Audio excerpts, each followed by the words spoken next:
Welcome back to the Unleashed and Aligned podcast. Today, I want to dive into a conversation that I believe every single one of us has faced some point in our life, and that is being stuck in survival mode. And I want to say up front, this episode isn't about bypassing pain. It's not about pretending that trauma, grief, or hardship didn't happen. It's about gently pulling back the curtain on something deeper.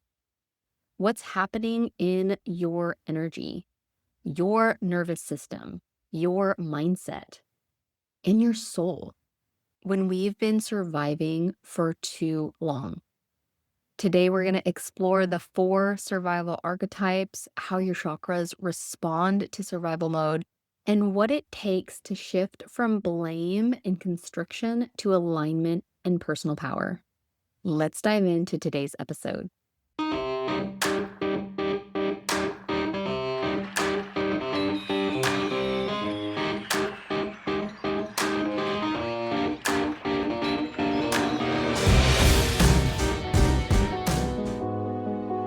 You are listening to the Unleashed and Aligned podcast, where we strip away the noise, unleash our truth, and align with our highest self. I'm your host, Felicia Dom, certified life coach, Reiki practitioner, and chakra guide, here to help women find deep love and interconnection within themselves. This podcast is here to increase awareness, inspire your journey, and educate you as you reclaim your energy and rise fully into who you are. Check the show notes for links to my healing circle, coaching, and more ways to work with me. Now, let's dive into today's episode. Thank you for joining me on this podcast where today we're going to dive into survival mode. This is something that has come up a lot lately, and I really want to dive into it and hopefully break it down to where it makes sense on how we can start to climb out of that. But first, I want to give you a quick update on what's been going on in my life. I feel really amazing today because the house is clean because I'm about to go out of town, which is so funny. It's like the only time you do, or at least I do, deep cleaning is when somebody's coming over or when I'm about to go out of town because I want the house to be nice when I get back, which may or may not happen because I am leaving the boys at home. So Eisen got groomed today and he smells like an amazing husky puppy. Just, oh my gosh, we absolutely love his groomer, which is also one of my best friends. And it's so amazing to have somebody that I know and I trust and that just really takes the time and the care for each individual dog, and you know it, and it's a great feeling to have. And also he is just smells so amazing afterwards, and he's so tired afterwards, which is great too. And then all of the couch cushions, we have those couch covers and they are all cleaned and his bed is clean. And all the dishes are done, the laundry is done, the floor has been swept and mopped, and yeah, I just have to pack.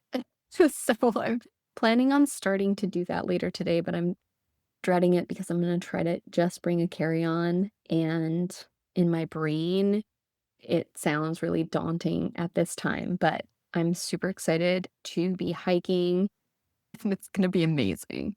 So with that said, it's been a really great day, and I've had this on my mind for a while. It came up again, and I was like, okay, I gotta get this episode out for y'all. I am trying to think of all the ways that hopefully it will land and really make sense as to why it's so important to take care and take mind of our internal world, and no matter what is going on outside of us, to really come back in to what's going on internally and how we can use our power to help regulate our nervous system, help calm us, help understand that we have the ability to be safe and secure no matter what. So with that said, let's dive in to this episode on survival mode. So if you feel like you've been going through survival mode, send me a message. Please let me know if this podcast resonates with you, if there's any kind of concepts that I can dive deeper into or explain better. I really want to hear from you. And I know that so many of us go through this, myself included. And the first thing I want to touch on is survival mode doesn't always look like a crisis. Sometimes it looks like numbness, like I'm fine. Sometimes it's overdrive. If I just do more, fix more, help more, I'll finally feel okay. And sometimes it's shutting down, where you feel like no matter what you do, nothing will change. And when we're in this space, our minds tend to narrow. Our focus goes towards who to blame, what's maybe broken, what happened in our past, and maybe what fears will happen in our future. We feel like the world is doing something to us. And here's what's tricky. It really feels so true, because in many cases, it is true that something hard or unfamiliar happened. But surviving is not the same as living. And over time, what was meant to help us cope with it ends up being the same thing that keeps us really stuck. That who's to blame mindset, that what's broken in my life mindset. What has my past shown me? What fear comes up in my future? All of these thoughts really can spin us into a loop where we are not moving out of the emotion, that survival, that fight or flight. So these patterns that we have, Caroline Myss calls the 4 survival archetypes, and they exist in all of us. And I've mentioned these before on the podcast, but just to overview, if you haven't heard past episodes, these are the victim, and the victim says, "Why does this always happen to me?" Does that sound familiar? Because trust me, I have had that one show up, and all of these will probably continuously show up in your life. Even when you become aware, you just become more aware of when you're in it and it's happening and you're doing it, and you're like, oh my gosh, there it is. There's my victim. So, this is not to shame ourselves. This is not to make us feel like, oh my gosh, I am in victim mode. I'm such a horrible person. No, this is just to bring light on ways that our brain has tried to make it comfortable for us to survive in ways that helps us cope with things that make it feel better and more comfortable than being uncomfortable and realizing how much of our life we do really have power over. And once we realize we have that power, it can feel uncomfortable because you're like, oh, I didn't realize I was doing this. Nobody wants to be a victim. So I'm going to go over the 4 archetypes. Sorry, I keep getting off on tangents. This is how I usually go through these. But so the victim says, why does this always happen to me?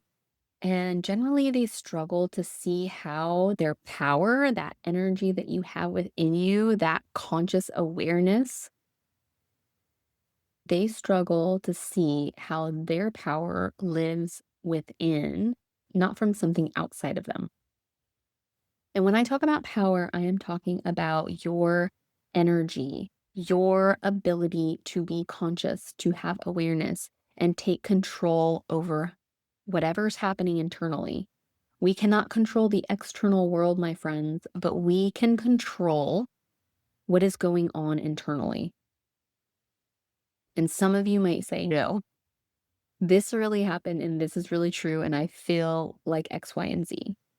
And I'm telling you that sometimes we do want to feel like crap. There are times when it's okay to feel like crap or to feel sad, mad, glad, whatever it is. But to understand that power is within us and that is within our control.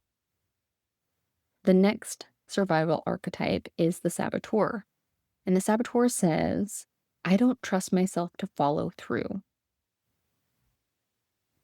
The saboteur unconsciously destroys their own progress, afraid of what success might bring. This can be really feeling quote unquote productive and in the doing and not really seeing results because you're not actually talking to people or getting yourself out there or putting the thing out into the world that you're like, oh, I just need to make a few tweaks here. I just need to do this here. This can be an showing up, maybe sabotaging yourself with your diet or with your exercise program. And in the back of your head, you're like, no, I really can't do this. So then all of a sudden you're like, oh, I think I might be coming down with something, or I better take it easy because I have this happening instead of continuing on your program and not pushing yourself. There's a lot of us that still go to the gym or do a workout and just do lighter weights or refine the workout for an injury. Sometimes our saboteur can get in the way and say, no, this is really a bad idea. We shouldn't do this. And then later down the road, you still haven't gotten to where either the scale is or the size is. And you're like, see, I told you, I knew I couldn't do it. That's our saboteur. The prostitute says, I have to betray my truth to survive. The prostitute will trade authenticity for approval, safety, or belonging. So, a lot of people think of the prostitute and probably think of doing something for a monetary gain that goes against your values. But this isn't always what happens. This is trying to gain somebody's approval and going against your own values and beliefs. Safety, the feeling of belonging. Oh, I just really want to be part of this group. So this group talks crap about that person. So I'm going to I'm not going to say anything, but I'm going to accept it. Default accept it by not saying anything, or I'm going to chime in to be part of this group and to hopefully have them like me. That can be the prostitute. You're going against your own truth to survive, to feel like you have gained approval, to have a sense of belonging. And the child says, someone else needs to fix this for me. The child will defer their power to others. They are stuck in this dependency and fear of responsibility. I can't do this for myself. And none of these are shameful. They are just survival strategies. I want to make that really clear. It's amazing to know and get really familiar with these survival archetypes and how they show up and where they show up, because the more awareness that we have, the more that we can look at them and say, oh, okay, this is where I'm defaulting and not taking responsibility, not in my power in this XYZ part of my life. So again, they're not to be shamed. They are just our brain's natural ways of trying to have us survive the most comfortably it knows how. But when they go unchecked, they keep us looking outward, blaming, defending, avoiding, and they really disconnect us from our truth. And that is that you have more power than you've been taught to believe, my friend. You have so much more power within us. So when we're feeling stuck in this survival mode, your energy systems, your chakras, they go into defense mode. So your root chakra, that sacral truth, all is one. You can feel really unsafe, disconnected from your body, your home, your finances. You can ask yourself, where am I outsourcing my sense of safety? What still grounds me when everything else feels uncertain? And I want to take a moment here to really touch on the root chakra. The root chakra is so important. Our root chakra connects us, it grounds us, and it really is connected to all of our chakras.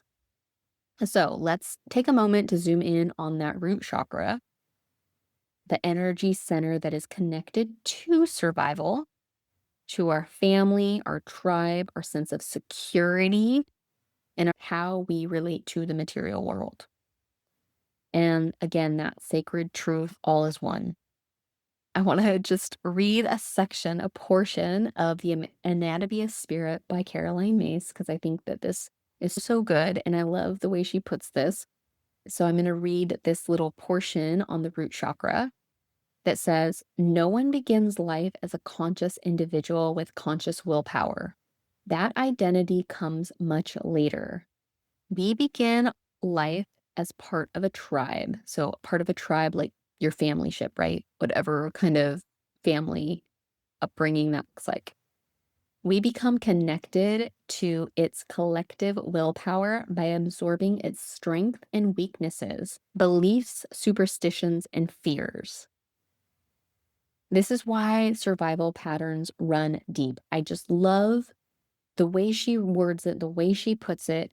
I think that it really resonates with me. I hope it resonates with you on how that really affects us and our thought processes. And I hope you pay attention now to your beliefs and that collective willpower that we absorb when we are in groups. And I want to talk a little bit more about this just so it really sinks in. Because long before we choose to speak or even make choices, we absorb that tribal energy. That could be, again, within your family. Maybe it's a religion, your neighborhood, school. It could be part of your culture. And here's what's both powerful and dangerous about tribal energy. When you share a belief with a group of people, you are participating in the energy and the events that are created by that belief. And this is whether or not it's fully aligned with your personal truth. But she gives the analogy of the Nuremberg trials and how basically it's how, these defendants, these Nazi defendants that were on trial for basically masterminding and conducting genocide on 11 million people had stated they were just following orders, right? And she talks about how there's like this unwritten tribal law that says that leaders are the ones that are supposed to accept the responsibility of that group collective. And I can really see this in so many things. It's like even with presidents and managers and parents, it's not my fault. That's just what I was told to do. When we're not really taking ownership of our values and beliefs within that, we're just doing what we're told, just like these Nazis that killed over 11 million people. And they were part of that. So that is why this tribal energy can be so dangerous. And this is the root chakra that is at the base of the spine, that is depicted as red energy, that really can change how our energy flows in that center when it's not lined up with our values and beliefs. And we're going against that because of a group consciousness. And so, even thinking of when you're at work and there's a negative group mind, like how many times are you diving into the drama because you're part of the group, but it's really keeping you stuck? It's not doing anything. You're not moving forward, right? So this is really where that shadow side comes in of the sacred truth, all is one. And Carl Jung once said that the group mind is the lowest form of consciousness. Because when a group takes harmful action, individuals rarely feel personally responsible. Maybe you have said or heard, "I was just doing what everyone else was doing. I didn't want to be the only one who spoke up. I stayed quiet to keep the peace."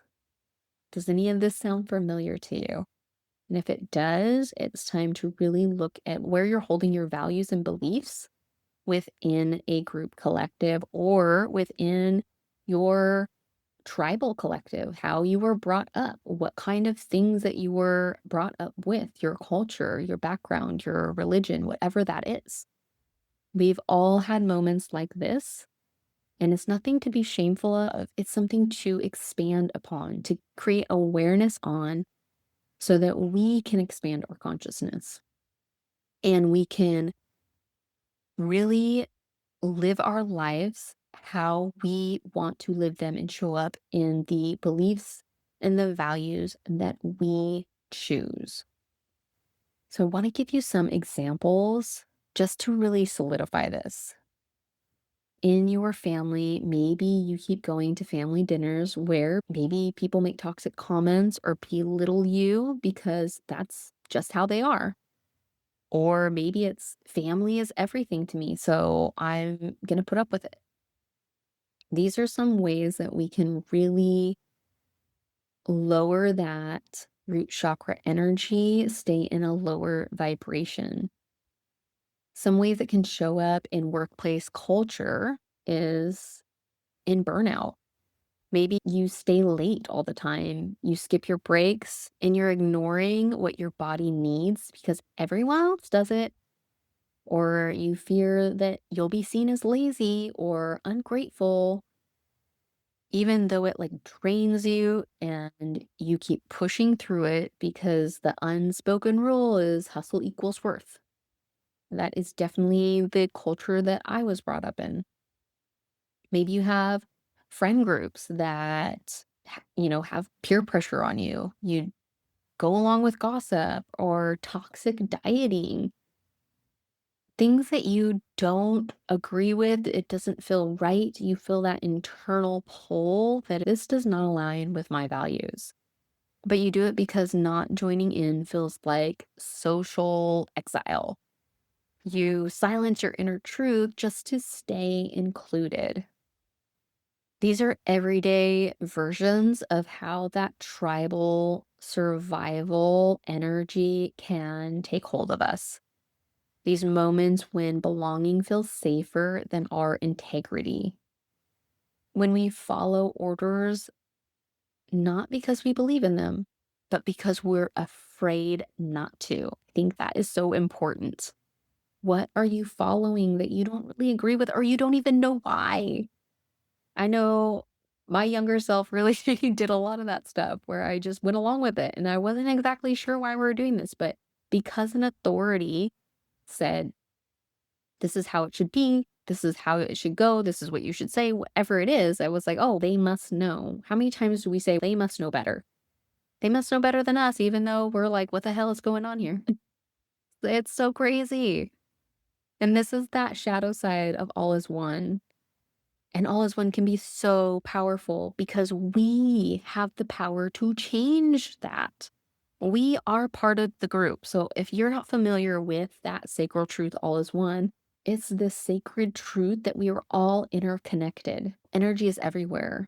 And I can feel your energy, you could feel mine. I believe this is how psychics operate. This is how we get downloads. This is how we have ideas pop in our head, or we know when somebody's going to call us before they call, or you just know that somebody needs to talk to you or needs you to say something. And for some reason, you're just called to walk over to somebody and say something.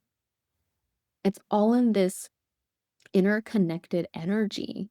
And what's so powerful is when we are in our truth, we are able to change that collective energy because then other people that are like, oh, yeah, that's actually how I feel. I don't really agree with this group.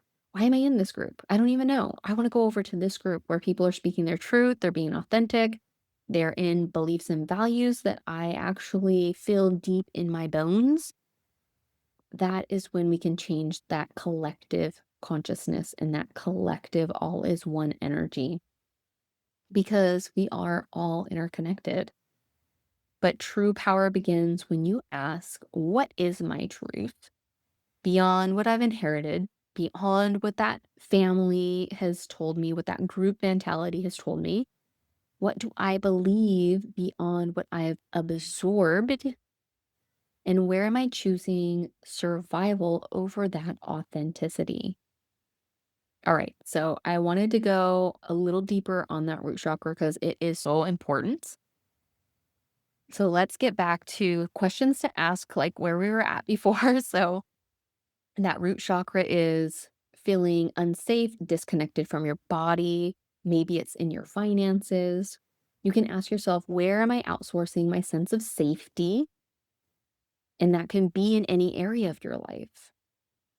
And the root chakra also is part of you are able to provide life's necessities. So I'm talking roof over your head, food in your body, you're drinking water, your basic needs, you are able to provide yourself with.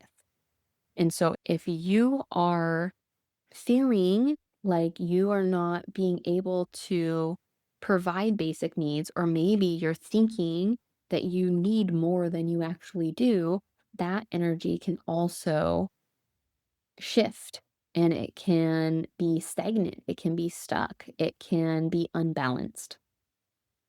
So I think this practice is so good is just when you are feeling like you're in a future mindset and the future looks really bleak and you're like, oh my gosh, what am I going to do?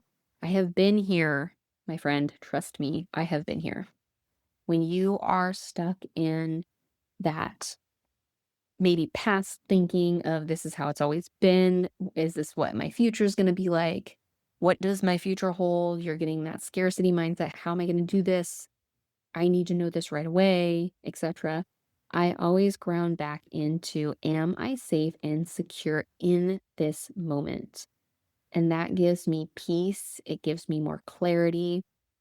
And it gives me this point of regulation that can then power that prefrontal cortex that is my executive brain to make better decisions. Because when we are back in our primitive brain, in our survival mode, in our fight or flight, we are not making really conscious and good decisions most of the time. Another question you can ask your root chakra is, what still grounds me when everything else feels uncertain? And that really does ground me. Another thing that grounds me is focusing on the chakra that I want to activate the most and really breathing into it and knowing I got this. I can handle this. No matter what happens, I will figure it out. Because let me tell you, I have always figured it out. And so I always go back to that. I know what's inside of me and I know I can get through this and I can figure it out. So then we'll move on to the sacral chakra. This sacred truth is honor one another. And this can cause maybe feeling guilty, blaming others, maybe distrusting in connection. And you can ask your sacral chakra, where am I holding shame that isn't mine? How can I honor my emotional truth? Where am I blaming something outside of myself when I have the ability to control my internal world? If you're blaming circumstances, if you're blaming things that are outside of your control for how you feel internally, that's when we need to dive in, right? Nothing outside of us can ever make us feel anything. Don't give something outside of you that power. Don't give people that power. Don't give a circumstance that power. We hold that power. Nothing can control that emotion except what we are feeling inside, like what we are thinking about it that is creating an emotion inside of us. And that is so important to honor and to know. That is your power. That literally is your energy. You are giving something outside of yourself that energy. And then you wonder why you're so tired all the time. You're giving all this energy to something else, to someone else. Our solar plexus, honor oneself, is the sacred truth. And this is really our center of our self-confidence, our self-esteem, how we take care of ourselves. And this is like this confidence can drop in this area when we're in survival mode. We can question our worth. our power and our ability to make decisions. And the question you can ask is, where am I waiting for permission to trust myself? You have the power, my friend, to change everything in your life. You just have to believe it. And it might not be tomorrow. And you don't just like, I trust myself and now a week later I'm perfect. No, this is a long, especially if you've been so conditioned and your neural pathways are so wired to distrust and disbelieve, it is going to take time and it's going to take a lot of work. And it's not just something that you can say or think and it happens. It's something that you have to internally feel. So, where are you waiting for permission to trust yourself? And then we're going to go to the heart. That sacred truth of love is divine power. This is where pain really turns into resentment. You may feel lonely, you may feel bitter, maybe you feel closed off. This is where we can ask ourselves, what grief or anger needs to be acknowledged and released?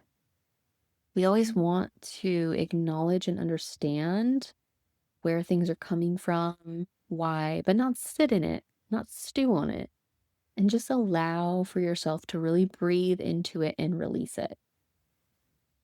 And I do have a podcast episode. It's episode number 26, Master Your Mind for Tools, Emotions, and Processing Your Thoughts, where I talk about how to really process those emotions within the body. And then we're going to go up the chakras to the throat chakra.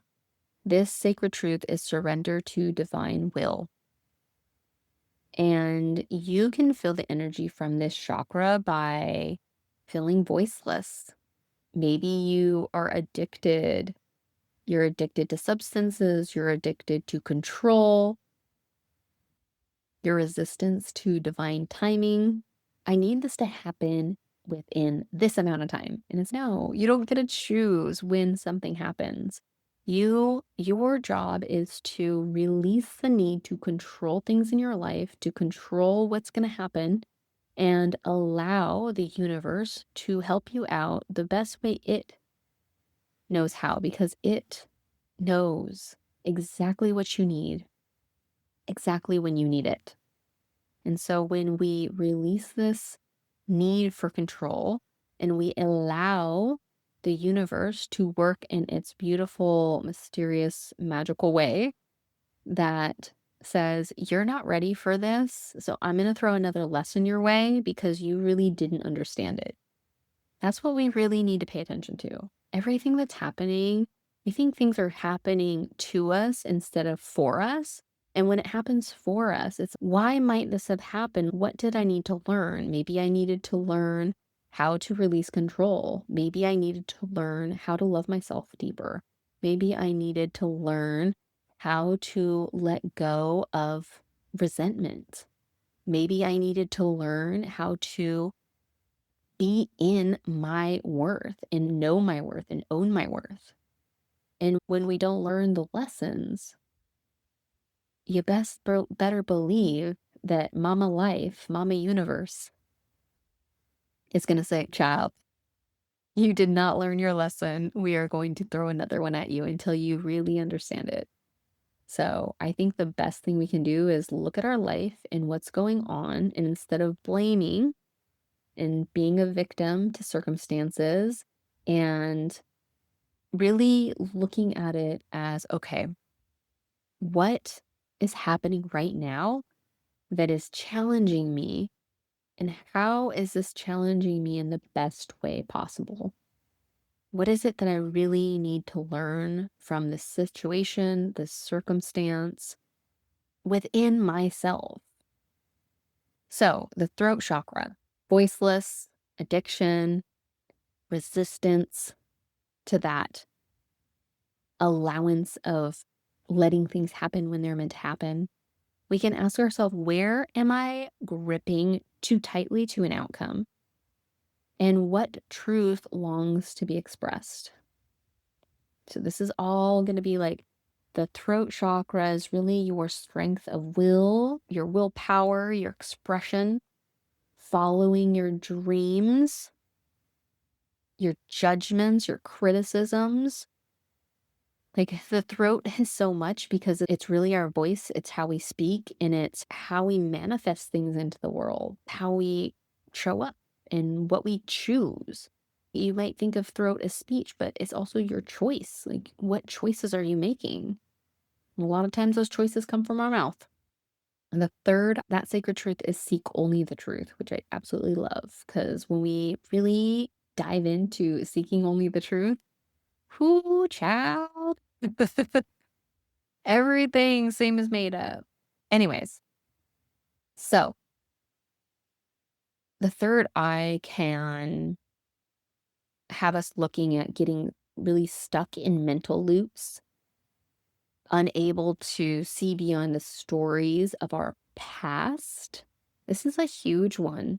A lot of us have this huge story from our past that really cripples us, and it's like we can't get out of it. I love to tell an empowered story from my past and always have it be an empowered story. And if you can't even get there, just let it go. It's in the past. And what we can ask this third eye is, what old story am I rehearsing that no longer serves who I am becoming? And I love that because a lot of us cripple ourselves from our past.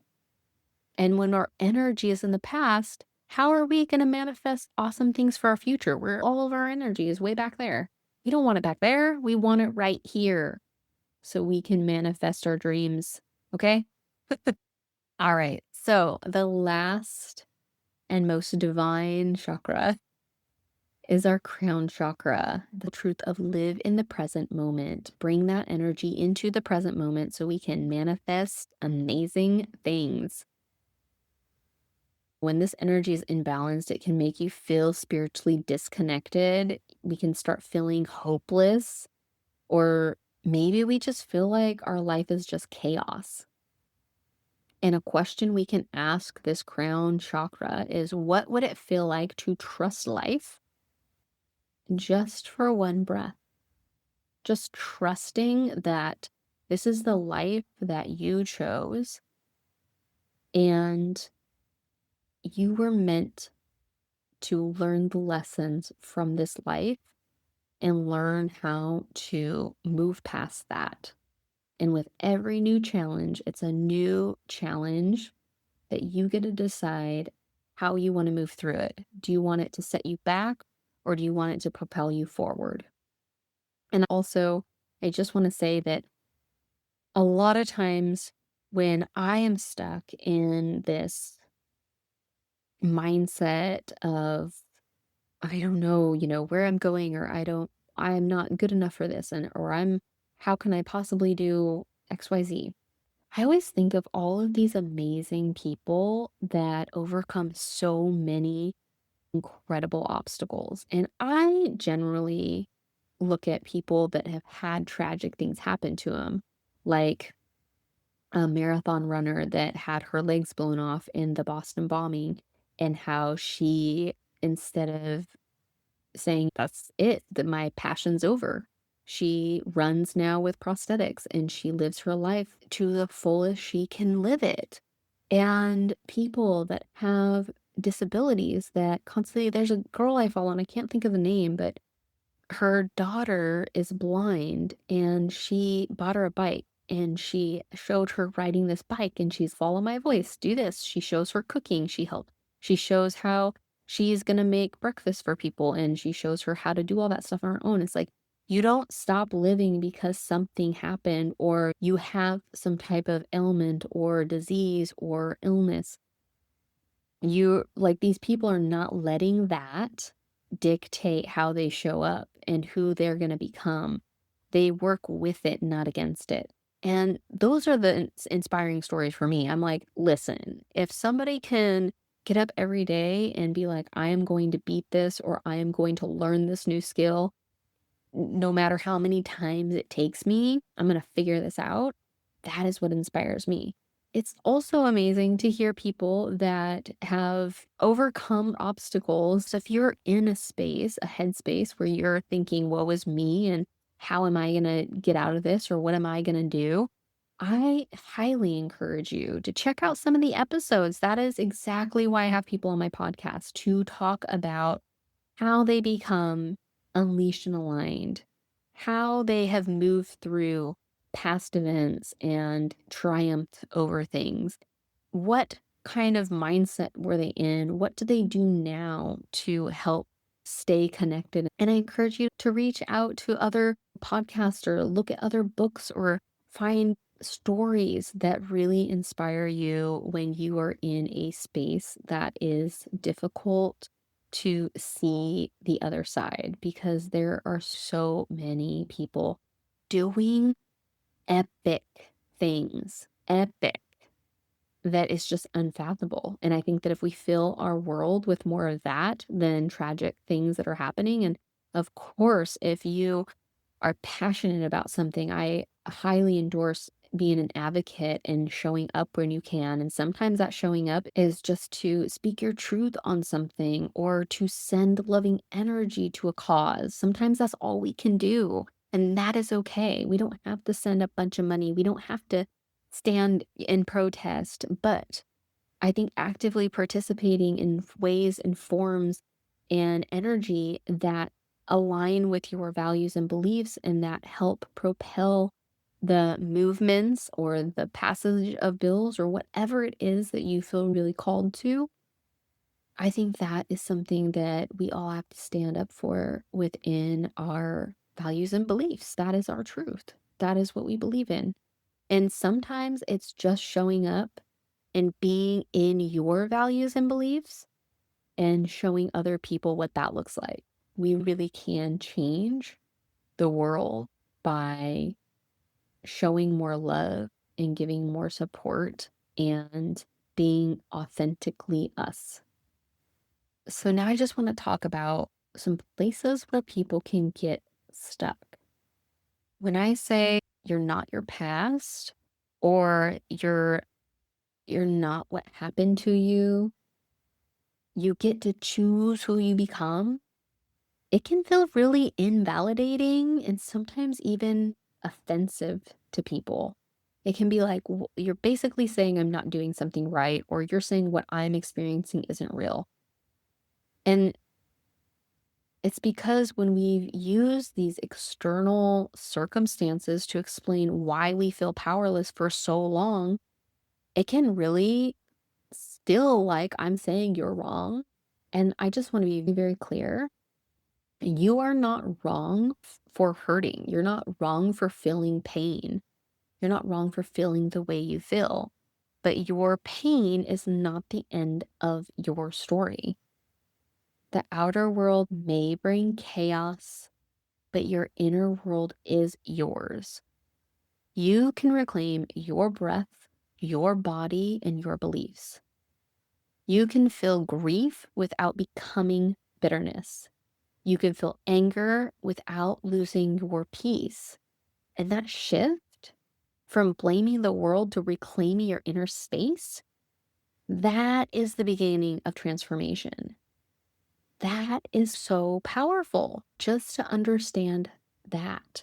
And I think we take for granted how these small things like connecting back to breath, doing body scans, doing somatic therapies can really start awakening our awareness. It is very powerful. And it's not perfection. It's just becoming your own safe place, about moving from that victim to creator, from your saboteur to your self-trust, from that prostitute to integrity, and from that child archetype to an empowered adult.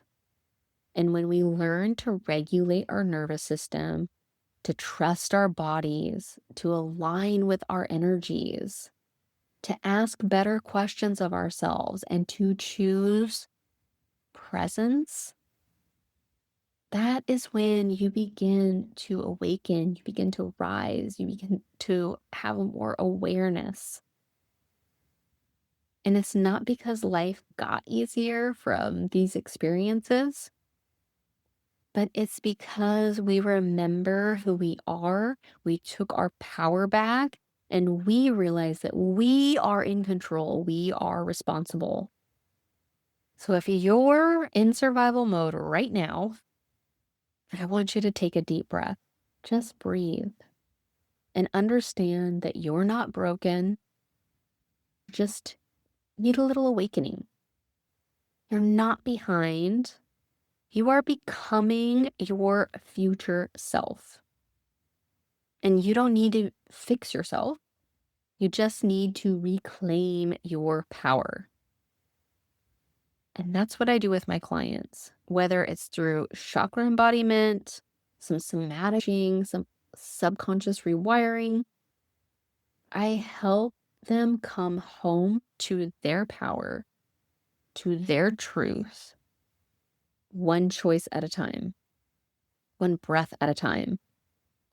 And I hope that this spoke to you today. I hope that you got something out of this and something really resonated. I hope that you take some of these questions and really be honest. I think sometimes it's so funny that there's nobody in the room except us and a journal.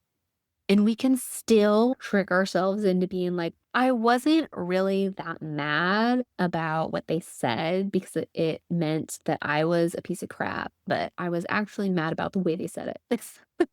We can try to justify ourselves when we're alone and it's like really us. And I think it's just so funny that it can take a lot just to be honest with ourselves and to really own our egos. Because that's what most of this is, right? It's our ego. Our victim is our ego. Our saboteur is our ego.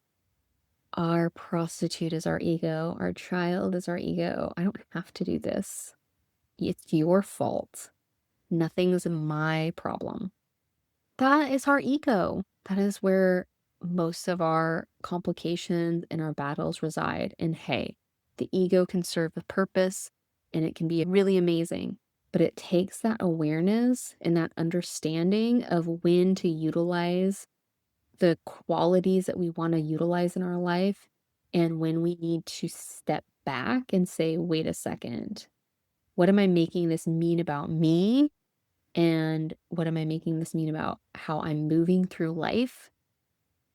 And I think that when we take that time to really have that awareness, that's when our life gets so much better and not externally. It can remain the same or it can look the same, but internally, we have a better way to deal with those external circumstances that pop up in our life. And it doesn't affect us the same way, and our energy changes, and the people that are attracted to us now change, and the rooms that we're attracted to change, and the lifestyle that starts coming towards us and the things that we want start changing because energy is always shifting with our internal world. It is looking internally saying, what are you calling upon me now? Are you calling upon your past? You keep all your energies back there. So apparently you still want the past. Let me give you the past. Let me have these tragic things happen to you because that's all you keep on thinking about. That's all you seem to like. But this is what I'm going to give to you. This concludes my episode today. And I would love to hear from you if something resonated, if something didn't. If you want me to dive deeper into one of these subjects. And my hope for you today is if you're noticing that you're in survival mode, that you take a step back and that you really take an awareness look, a really conscious look at where are you contributing to your internal world that is then reflected in your external world. How can you make shifts in your life to create better security, better safety, feeling more peace inside, no matter what the outside looks like. And I think that you'll find when you start shifting your inner world, your outer world is going to expand. It's going to be amazing, my friends. And sometimes it's really hard to keep in that calm energy, that allowing energy without resistance, without the need to control, without having to say, I don't like what's going on here and I need this and this to happen in order for me to feel better. It is difficult. Trust me, I know. But it is the best feeling when we know it doesn't matter what gets thrown at us. It doesn't matter who says anything to us. It doesn't matter what circumstances happen, that we got our own back and we are in control of that world, our energy, and how we show up with integrity and inner values and beliefs. All right, my friends, I hope that you have an amazing rest of your week, and I can't wait to talk about my escapades in this hiking heat extravaganza with some amazing women. All right, I'll talk to you next time. Bye. If you enjoyed this podcast, please make sure to like, subscribe, and leave a review so that we can connect with more people to develop our mind, body, and spirit.